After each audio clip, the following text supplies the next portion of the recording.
Assalamualaikum warahmatullahi wabarakatuh. Selamat pagi anak-anak. Semoga kalian dalam keadaan sehat.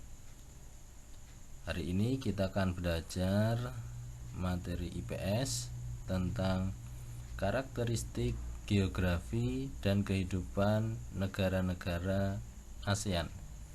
Tapi sebelumnya mari kita awali dengan berdoa terlebih dahulu. Berdoa dimulai. Cukup? Kita nanti akan belajar tentang karakteristik geografi dan kehidupan negara-negara ASEAN. Tentu kalian sudah tahu tentang negara-negara ASEAN. Kamu bisa membuka di buku tema, di sana juga terdapat pembahasan tentang negara-negara ASEAN. Tapi pakai ringkas di sini lebih ringkas agar kalian lebih mudah memahami. Untuk itu, silakan ikuti slide-slide berikutnya. Sebelum lebih jauh kita mempelajari tentang ASEAN, maka kita harus mengenal dulu ASEAN itu apa.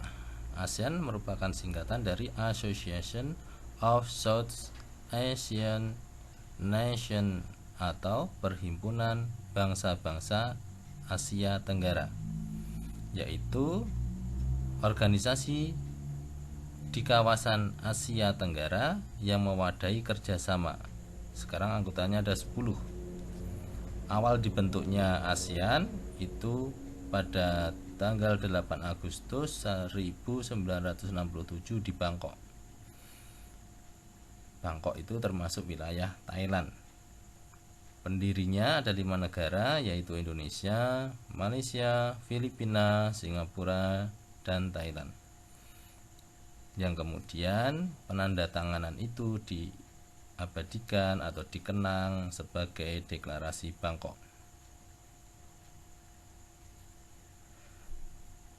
ASEAN terletak di sebelah tenggara dari benua Asia.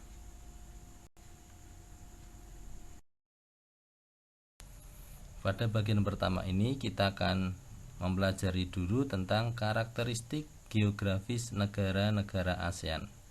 Karakteristik itu adalah ciri khas negara-negara dari anggota ASEAN. Ciri khasnya yang pertama adalah memiliki daerah dataran rendah yang luas. Kemudian yang kedua mempunyai banyak sungai. Kemudian iklimnya tropis atau panas, karena negara-negara di ASEAN itu letaknya dekat dengan garis khatulistiwa. Yang keempat, banyak gunung berapi. Karena kenapa bisa banyak gunung berapi? Karena negara-negara ASEAN itu berada pada jalur pegunungan Sirkum Pasifik. Sekarang ini negara ASEAN ada 10. Yang pertama adalah Indonesia, Malaysia, Singapura, Thailand, Filipina, Brunei Darussalam, Kamboja, Laos, Vietnam, dan Myanmar. Sebenarnya ada satu negara yang belum masuk di wilayah masuk menjadi anggota ASEAN, yaitu Timor Timur, meskipun letaknya itu berada juga di wilayah atau di daerah Asia Tenggara. Ada beberapa hal yang bisa kita gunakan untuk mengenal karakteristik suatu negara. Misalnya karakteristik geografisnya, meliputi batas wilayahnya, jumlah penduduknya, letak astronomis, dan geografis kenampakan alamnya. Kemudian yang kedua adalah keadaan sosial, terkait jumlah penduduk, bahasa, bangsa, dan yang lain-lain. Kemudian yang ketiga terkait dengan keadaan ekonomi, yaitu sumber daya alamnya, mata pencaharian dari penduduknya. Dan yang keempat, demografi, yaitu terkait dengan kependudukan, misalnya benderanya apa, warnanya, mata uangnya apa, sistem pemerintahannya apa, laku kebangsaan, dan yang lain-lain. Itu bisa kita lihat satu persatu dari setiap negara, karena setiap negara pasti akan berbeda, maka namanya karakteristik negara-negara ASEAN atau ciri khas dari setiap negara ASEAN. Setelah kita mengenal karakteristik dari negara-negara anggota ASEAN, maka dari ke-10 negara itu tentunya akan memiliki masalah sosial di dalam negaranya atau dengan negara-negara yang lain. Masalah yang sering muncul yaitu adalah 1, kemiskinan, yang kedua kriminalitas, yang ketiga kerusakan lingkungan, itu bisa pencemaran air, pencemaran udara atau polusi udara, kerusakan hutan, kebakaran, dan yang lain-lain. Kemudian kepadatan penduduk, maksudnya di sini adalah tingginya jumlah penduduk tetapi persebarannya tidak merata. Nah, itu akan menjadi masalah bagi setiap negara di ASEAN. Kalau tadi dalam menjalin kerjasama ada masalah, maka ada solusi untuk mengatasi masalah tersebut.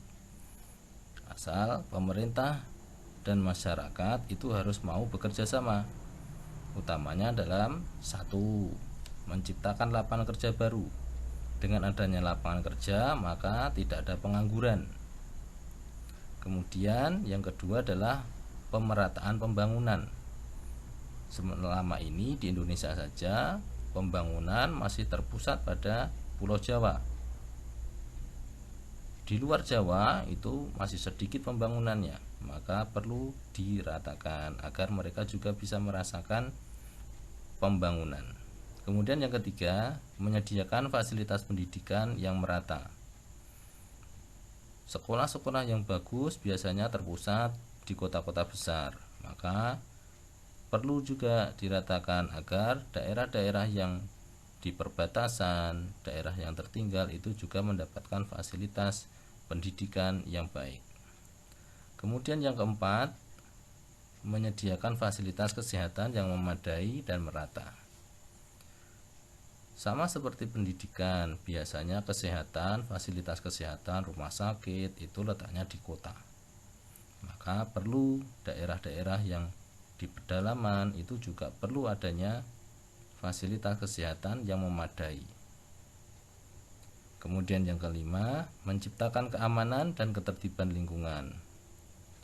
Di daerah perbatasan dengan negara lain itu harus dijaga, karena jangan sampai kedaulatan kita itu terusik oleh negara lain.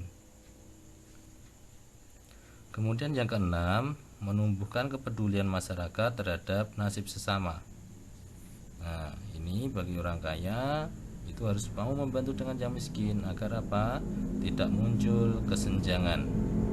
Kalau muncul kesenjangan nanti akan muncul iri. Kalau muncul iri nanti bisa menimbulkan masalah sosial. Kemudian yang ketujuh, membuka ruang terbuka hijau. Ini untuk mengantisipasi adanya bencana alam. Karena kalau kita membangun terus tanpa memperhatikan lingkungan, maka lingkungan akan rusak. Dan yang kedelapan adalah melaksanakan program keluarga berencana atau KB. Gunanya untuk apa? Gunanya untuk mengendalikan jumlah penduduk. Maka ada slogan 2 anak cukup. Itu anak-anak materi hari ini. Materi ini bisa kita gunakan nanti 2 kali. Untuk tugas nanti bisa Pak Gatot sampaikan 1 dulu, kemudian di lain waktu dengan materi yang sama tetapi tugasnya berbeda. Terima kasih. Assalamualaikum warahmatullahi wabarakatuh.